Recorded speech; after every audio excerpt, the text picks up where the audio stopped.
C'est moi, Pauline. Je suis architecte paysagiste depuis presque 10 ans. Et ma passion dans la vie, c'est de sauver vos jardins. Pour cette nouvelle mission, je suis chez les Lefebvre et on s'attaque aujourd'hui au jardin tout en friche.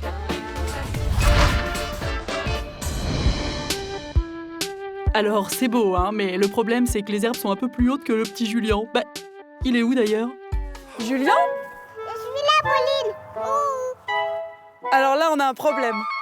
Mais à chaque problème, j'ai une solution. Et pour cela, j'appelle Ethan, Manon et Adeline à la rescousse.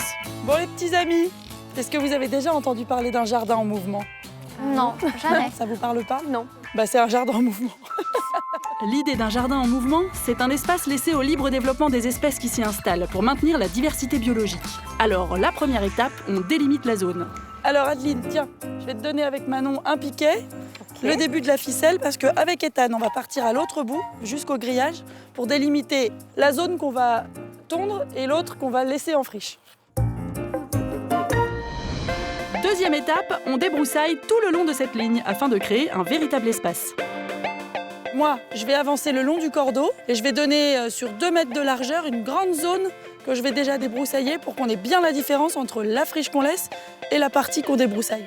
L'avantage de la débroussailleuse, c'est qu'elle n'arrache pas que les herbes, elle attaque aussi les ronces. Bon, et puis c'est moins fatigant que défricher à la main, on va pas se mentir. De son côté, Adeline, elle, va manier le coupe-bordure.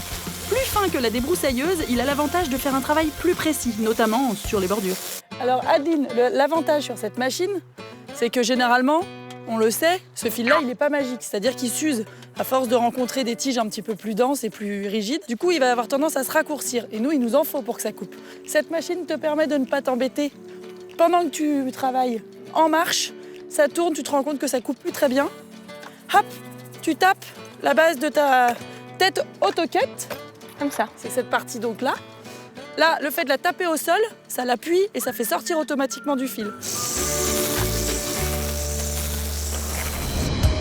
Troisième étape, on va créer un chemin. Alors là, comme les herbes sont très hautes, on le fait d'abord à la débroussailleuse, puis on peut passer la tondeuse.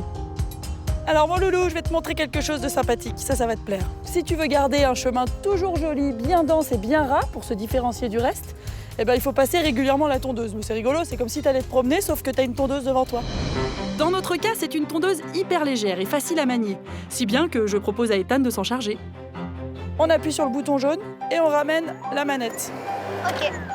Alors tu vois, voilà, là, on peut jouer sur la hauteur. Du coup, nous, on a une herbe qui est un peu basse parce que je viens de la tailler, donc on la met à ce niveau et c'est très bien, comme ça. Et hop, on crée son petit chemin et puis d'une année sur l'autre, on peut le modifier. Rigolo, non ? Enfin, pour rendre le tout plus joli et marquer visuellement le chemin, on plante tout le long avec des fleurs, des plantes, des coquelicots, des miscanthus, ce qu'on veut, quoi. Et voilà le résultat. Eh ben, je suis pas mécontente de mon jardin en mouvement, moi. Mais l'important, c'est surtout qu'il plaise au petit Julien. Allez, je passe le test. Maintenant, avec Lulu, tu vas pouvoir aller te promener tout seul comme un grand. Tu veux la prendre, la petite promenade? Tu veux y aller? Eh ben, vas-y, regarde, je te suis. Vas-y, tout seul comme un grand.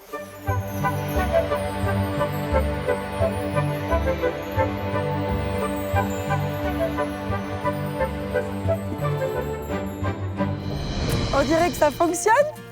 Est-ce que tu es content? Oui. On peut dire que c'est un succès. On a encore bien bossé. Et dans le prochain épisode, on s'occupe de la petite Manon pour lui créer un chouette endroit. Et vous verrez, on va avoir quelques surprises. Salut, j'espère que vous avez aimé cet épisode. Si c'est le cas, n'hésitez surtout pas, cliquez juste ici.